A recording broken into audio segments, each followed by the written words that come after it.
joining. So today we are going to do the last section of the third chapter of Bhagavad Gita. So we did the first and second chapter, and today we will complete the third chapter. So the third chapter, primarily the section where we were talking from, was in response to Arjuna's question, which Arjuna had asked. So, what question did Arjun ask? Can anybody share? Anybody remembers?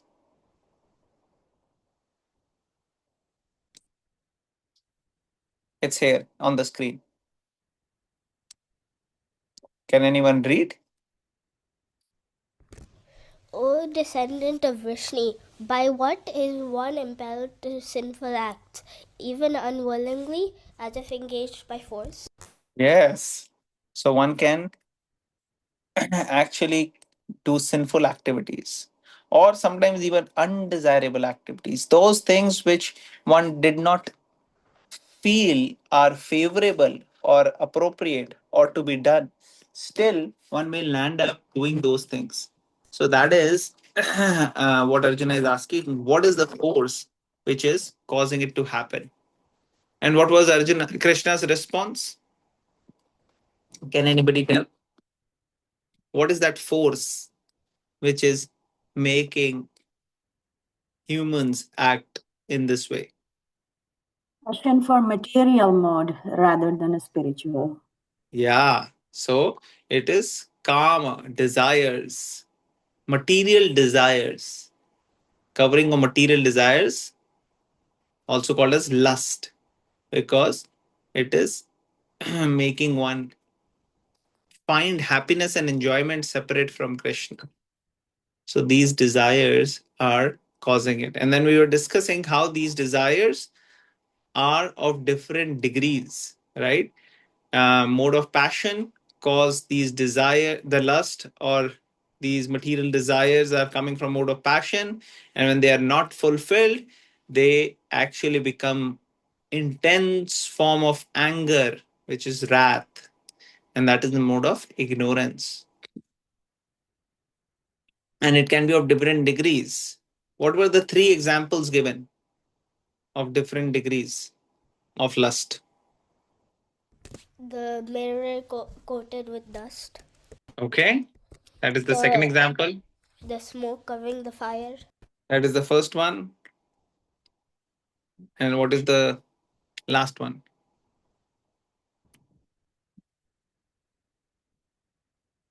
Embryo with womb. Yes, embryo within the womb. So that is the third example. So these are compared to which is the most severe degree of covered consciousness out of these, and which is the least covered? Who will tell? Which is who has the thickest covering?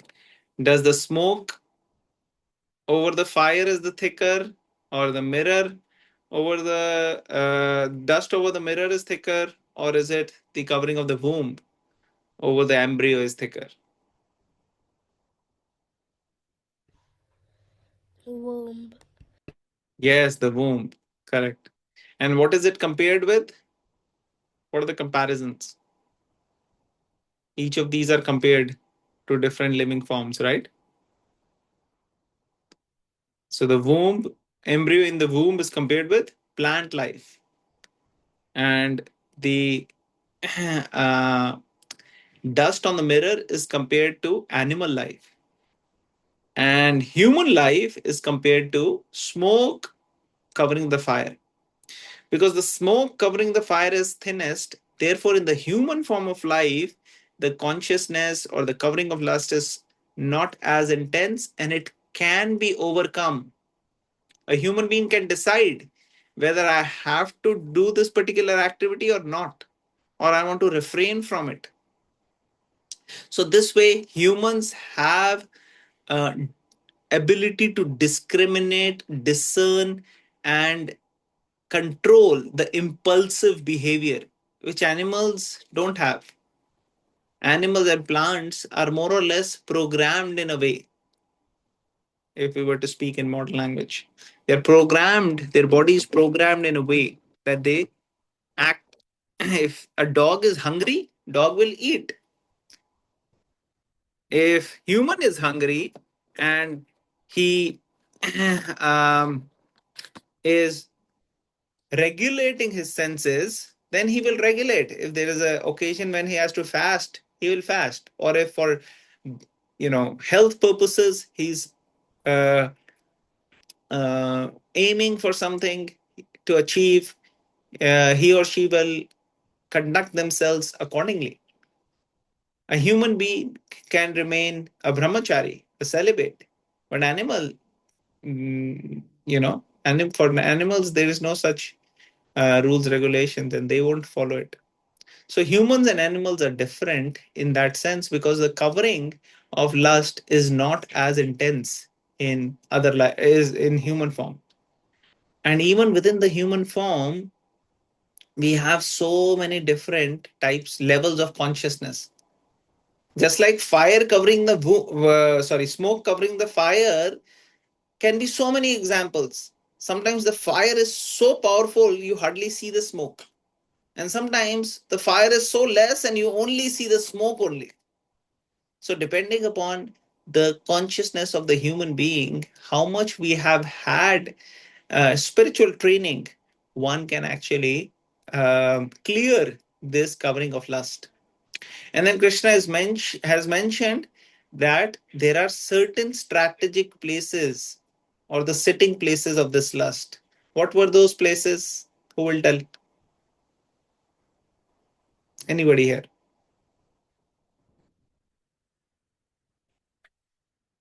Okay, anybody want to read this? Who will volunteer to read? I can read.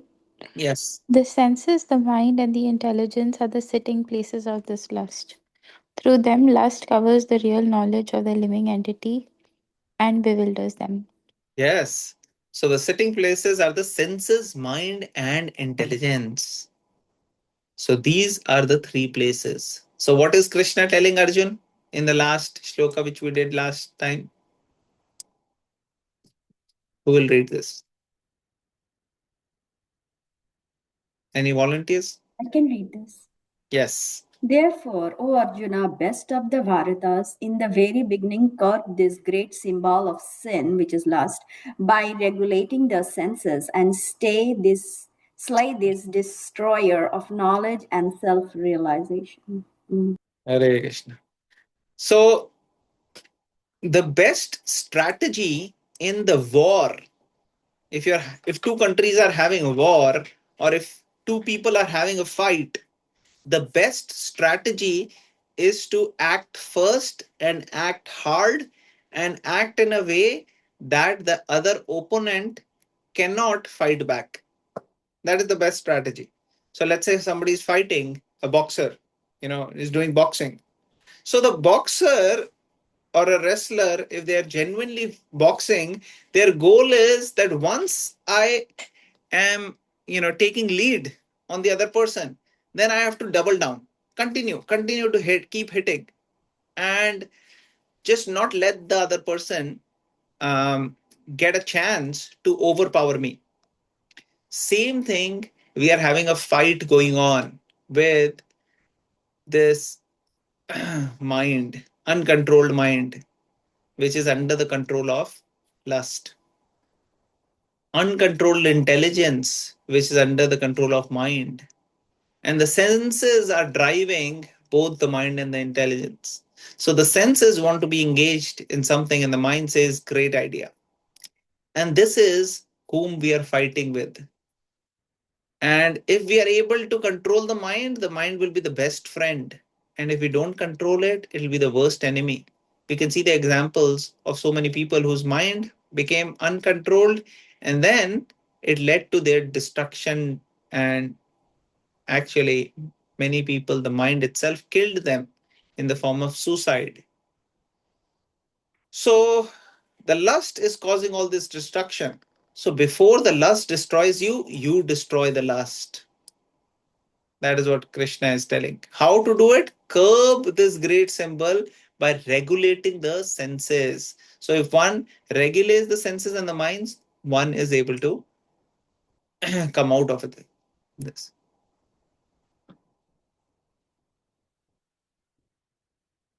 So this we had discussed last time. We will start with 42 today. Indriyani paranyahur. Indriyani paranyahu. Indriyebhya paramana. Indriyebhyah param mana. Manastu parabuddhir. Manastu parabuddhir. Yo buddhe paratastu sa. Yo buddhe paratastuta. Okay, any volunteers who would like to read the translation, Puppet? I can read. Please, thank you. Translation. The working senses are superior to dull matter. Mind is higher than the senses. Intelligence is still higher than the mind. And he, the soul, is even higher than the intelligence. Purport. The senses are different outlets for the activities of lust. Lust is reserved within the body, but it is given vent through the senses. Therefore, the senses are superior to the body as a whole. These outlets are not in use when there is superior consciousness or Krishna consciousness. In Krishna consciousness, the soul makes direct connection with the Supreme Personality of Godhead. Therefore, the hierarchy of bodily functions, as described here, ultimately aims in the Supreme Soul. Bodily action means the functions of the senses, and stopping the senses means stopping all bodily actions. But since the mind is active, then even though the body may be silent and at rest, the mind will act as it does during dreaming. But above the mind is the determination of the intelligence, and above the intelligence is the soul proper. If, therefore, the soul is directly engaged with the Supreme, naturally all other subordinates, namely the intelligence, mind, and senses, will be automatically engaged.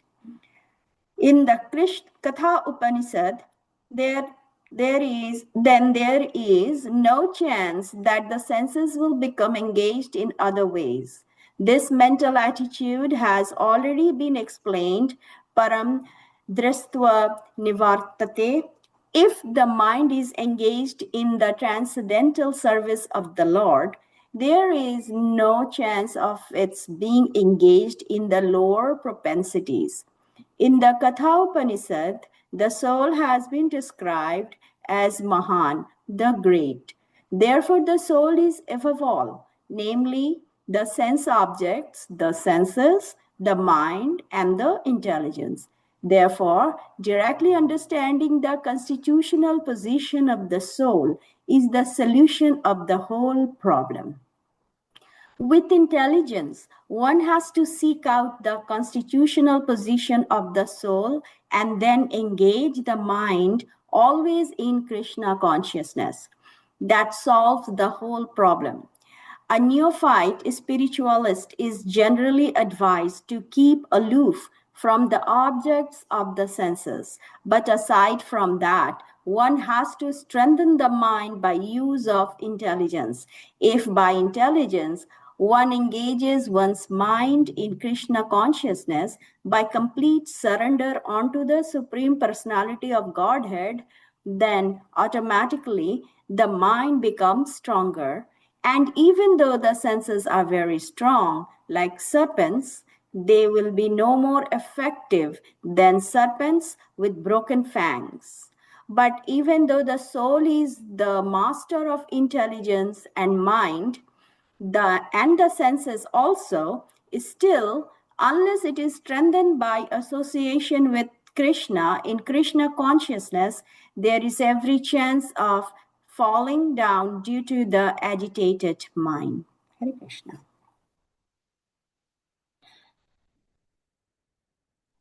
Hare Krishna. Thank you so much for reading. Okay.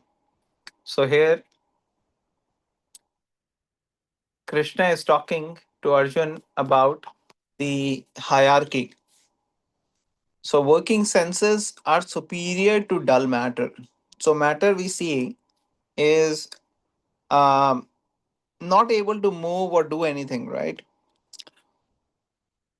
And our body has two sections. We can divide it into subtle body and gross body. So subtle body is mind, intelligence, and false identification or false ego. And the gross body is made up of the um, different elements. Five elements: earth, water, fire, air, ether are there, and then senses are there also. So the senses which are there are superior to dull matter, Krishna is saying. And the mind is even higher than the senses because it's the subtle body. And in the mind, in the subtle body, the intelligence is still higher than the mind. And the soul is the highest. So, a few days ago, we had discussed about the example of the chariot. Can anybody share what we discussed from the example of the chariot and how that is relevant to this shloka? Who would like to share?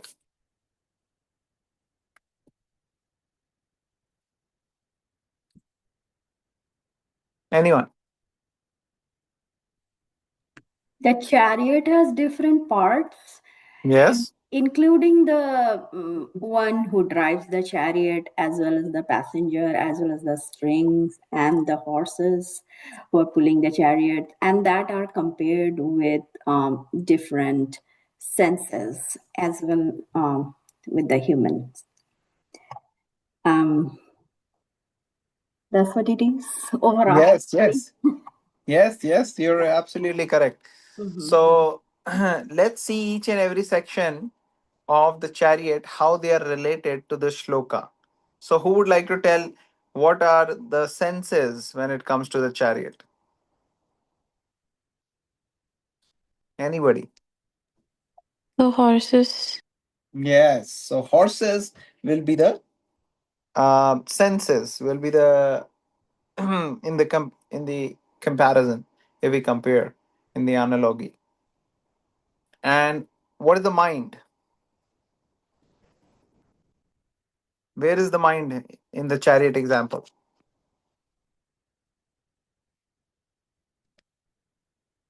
The charioteer.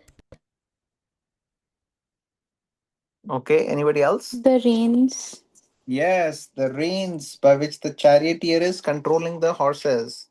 So those reins or the ropes or the strings are basically what are compared with the mind. And what is the intelligence then? The charioteer. Charioteer. Yes. So the charioteer is the intelligence. So then what about the soul?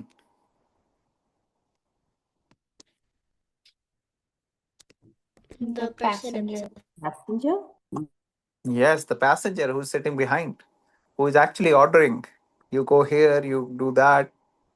So this is the normal functioning of the body or the chariot. So what is the normal functioning? The passenger will say, "Hey, Sarathi, take my chariot in this direction." So the chariot driver will drive the chariot using those reins or the ropes and pull the horses and go where it's needed to be. Now, what happens normally when it compares? This is the chariot working normally, and this is how our in if we really want success in life, both in material and spiritual life, this is how we have to conduct our body. But unfortunately, commonly speaking, this is not how things happen. How does not how does commonly things happen? Who will tell?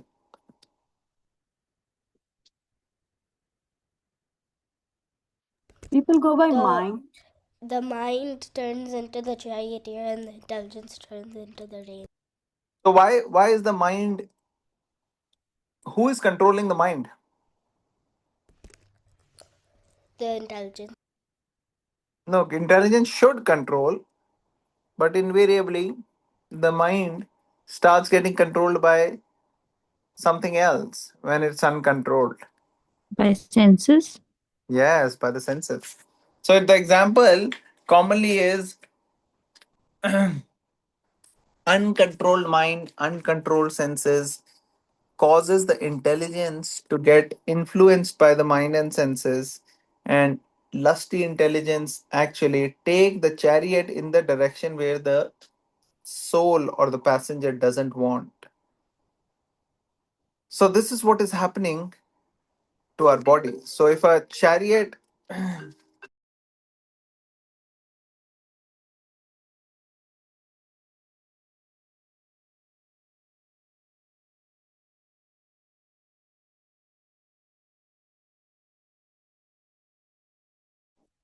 sorry about that.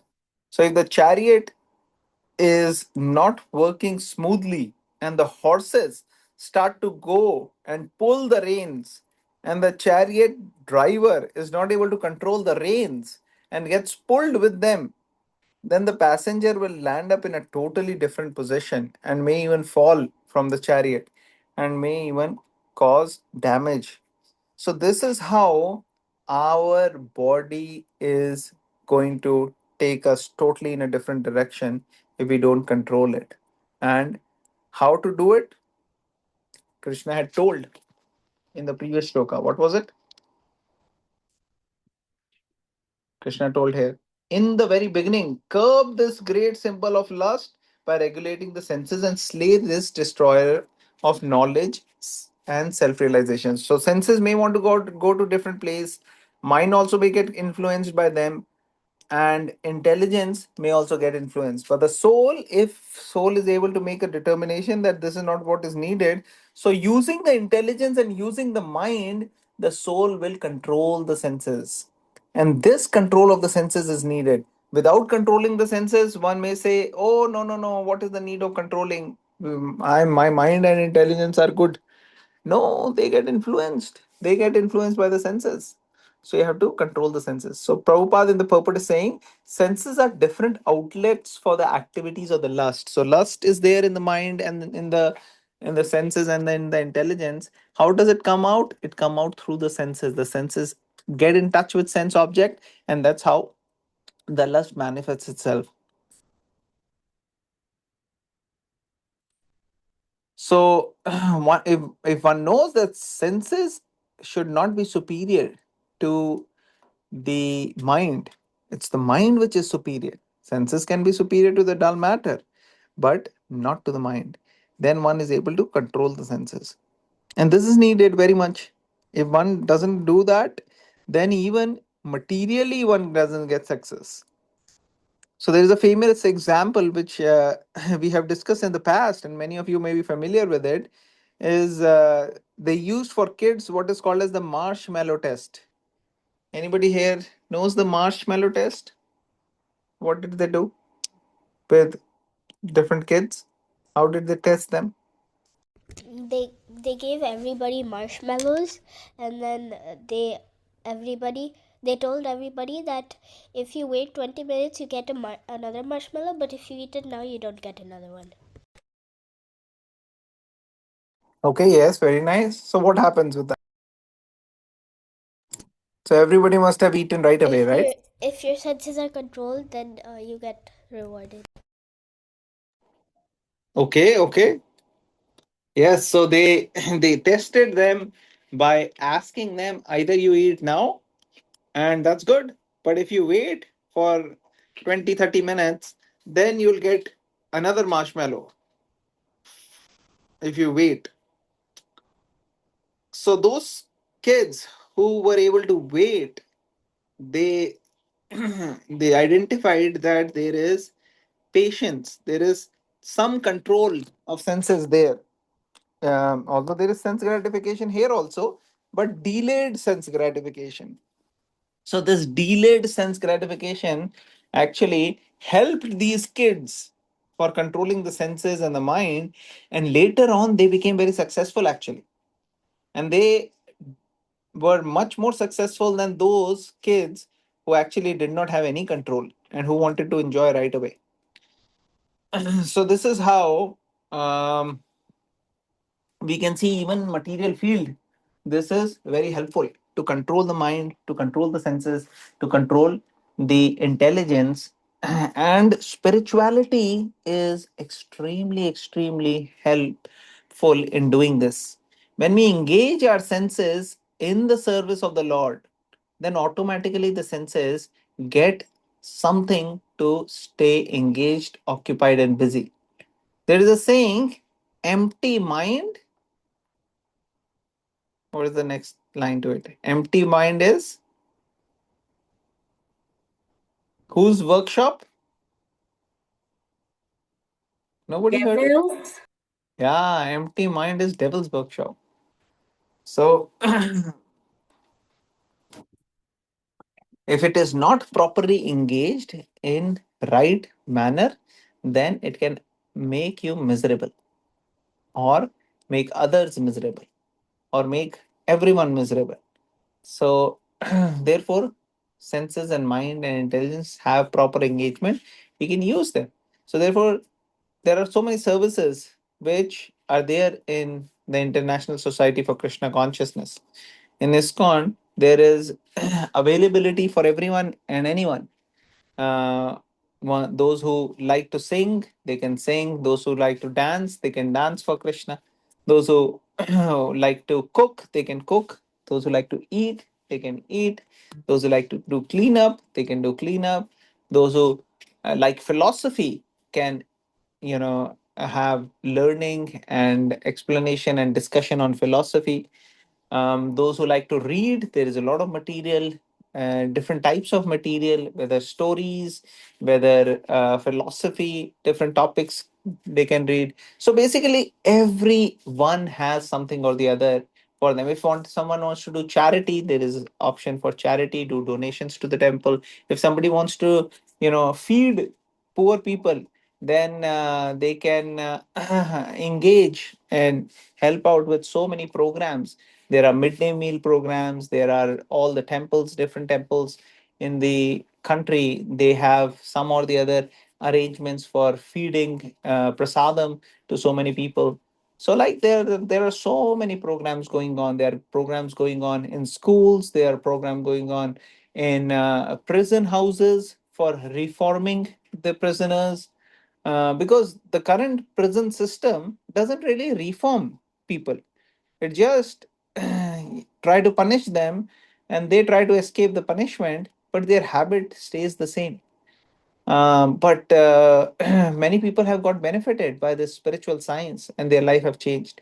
So, like this, the senses, mind, and intelligence get engagement to be constructive and add spirituality and make the best out of the given situation. And Prabhupada is quoting here from the another shloka that once these senses get a higher taste, when they are engaged in the service of Krishna, they have nice environment, nice association, they are engaging, then they are very fulfilled after some time, and they don't want to go back to, uh, fulfilling their uh, uncontrolled mind and senses, because now they are very content, satisfied, and happy. So, this is the higher taste. When somebody is hungry and there's no food, not eaten for 2 3 days, then even if you give a dry roti or a old bread, the person will eat, even if it is not very clean, even it is very not very fresh, but person will eat, no other option. But when one gets the best feast with all the delicacies, freshly cooked, freshly prepared, then one will not have too much attraction towards a dried, old, stale bread or chapati. So, similarly, these engagements with the mind and senses are doing under the influence of the lust are not really the feast. The feast is when one is engaged in the service of Krishna. And that feast, when we taste it, relish it in association with other practitioners, then we can see that how our taste for these other things, fulfilling the other material desires, it actually slowly goes away. So we have to continue on that path. Prabhupada is quoting here in the Katha Upanishad, the soul has been described as Mahan. So soul actually is very great, very powerful, more powerful than any matter. One may think, Array, the ocean is great, the sun is great, huge. Yes, but the soul is actually even greater because it is actually made, not made of matter. Other things are made of matter. The soul is spiritual. It is actually part and parcel of Krishna. And Krishna says in the Bhagavad Gita that the living entities are my superior energy. So this is superior. So here Prabhupada is concluding by saying with intelligence, one has to seek out the constitutional position of the soul and engage mind always in Krishna consciousness. So that's basic thing. If you engage in Krishna consciousness, then it is like a snake but doesn't have poisonous fangs. Prabhupada is saying mind becomes stronger, and even though the senses are very strong like serpents, they will be no more effective than serpents with broken fangs. So, this is what happens when one is engaged in Krishna's service. And the senses and mind and intelligence, they become purified by engaging in the service of Krishna. And then there is uh, protection from falling down. So, unless this is regularly done, there is always a chance of falling down again due to agitated mind. No matter how much one may control, one may think, one may plan, but old habits die hard and one gets back to the old activities. But if one changes, transforms, and continues to engage in Krishna consciousness, then one is protected. Okay. Anybody has any questions, any comments, any discussion points anyone want to bring up? All right, we'll continue and we'll complete this chapter. एवं बुद्धि परे परम बुद्ध्वा एवं बुद्धि परम बुद्ध्वा Evam buddhim param bodhva संस्थाभ्यात्मानमात्मना Samstapyatmanam atmanam atmana जहि शत्रुं महाबाहो jahi jahi shatrum shatran mahabaho mahabaho कामरूपं दुराशरम्. kamarupam darasharatam. Any volunteers who would like to read the translation, Papa? Haribol, I can read. Please. Thank you. Translation. Thus, knowing oneself to be transcendental to the material senses, mind, and intelligence, O mighty armed Arjuna, one should steady the mind by deliberate spiritual intelligence, which is Krishna consciousness, and thus, by spiritual strength, conquer this insatiable enemy known as lust. Purport. This third chapter of the Bhagavad Gita is conclusively directive to Krishna consciousness by knowing oneself as the eternal servitor of the Supreme Personality of Godhead, without considering impersonal voidness, the ultimate end.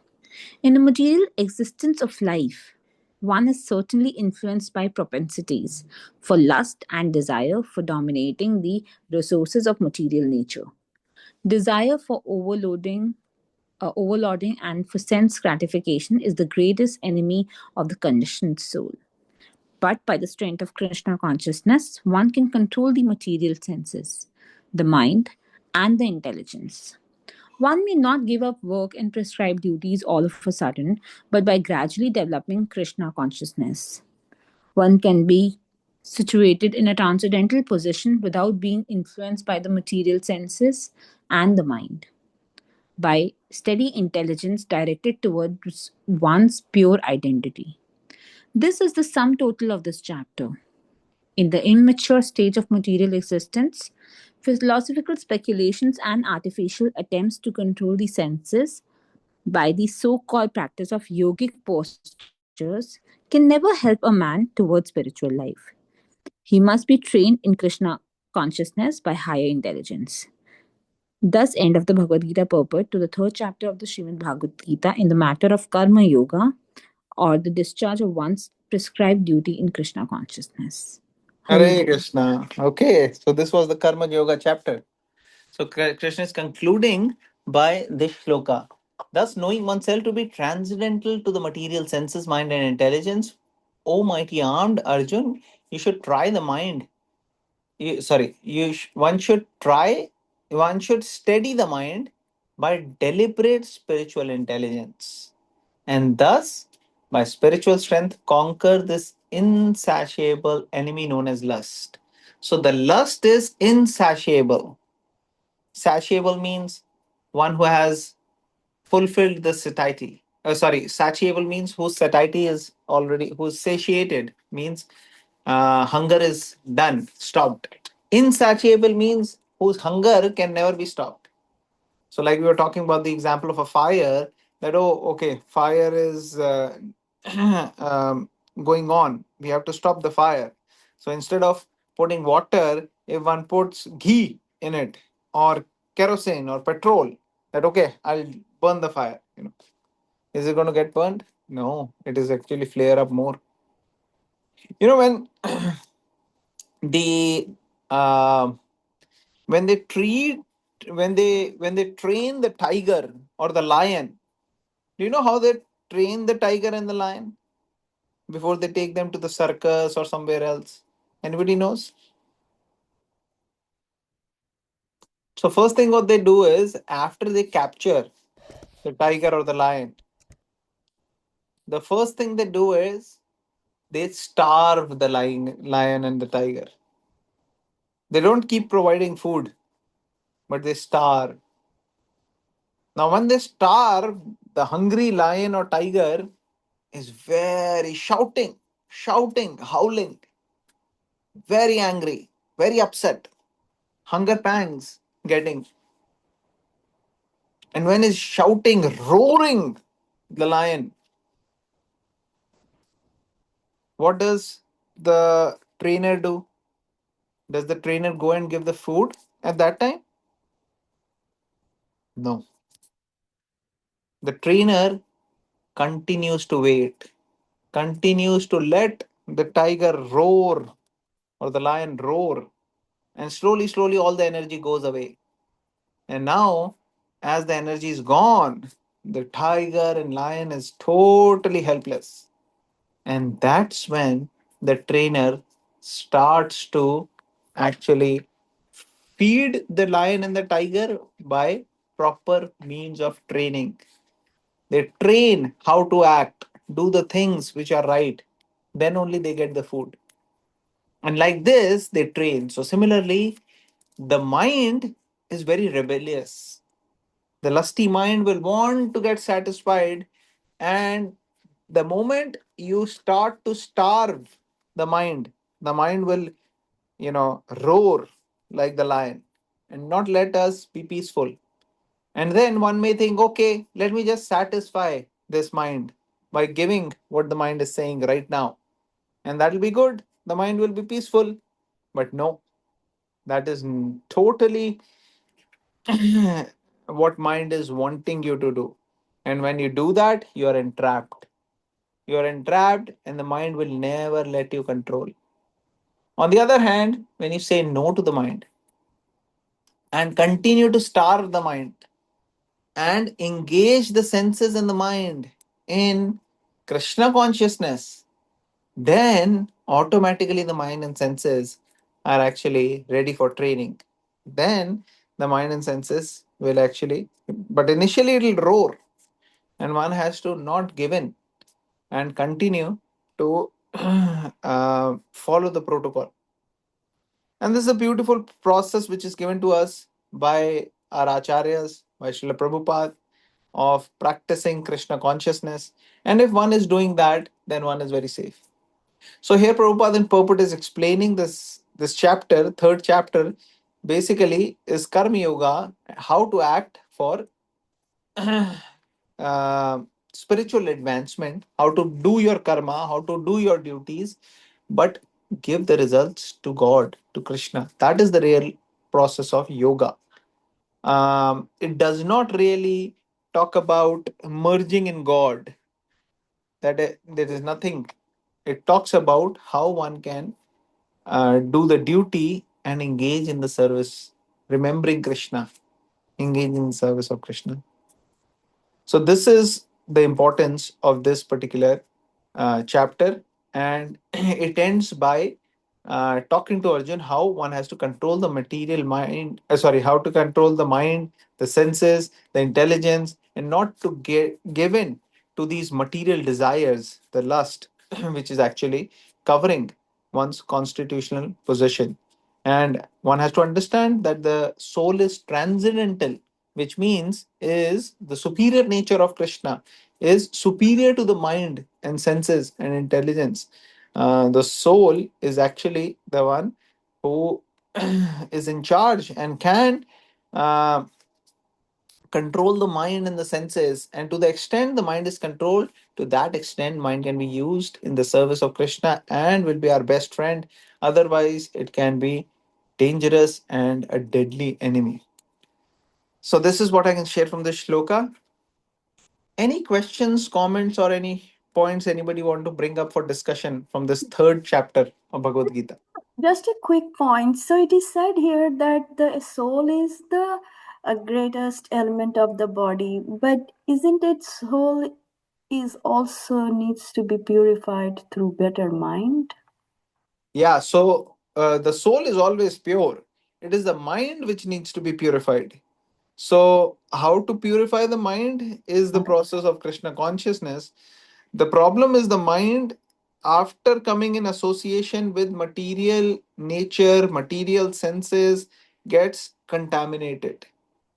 And therefore, one has to use the intelligence to control the mind. Does it make sense? Yes, Prabhuji. Thank you. Okay, thank you. Nice question. Anybody else? All right. So if nobody has anything, then I think we'll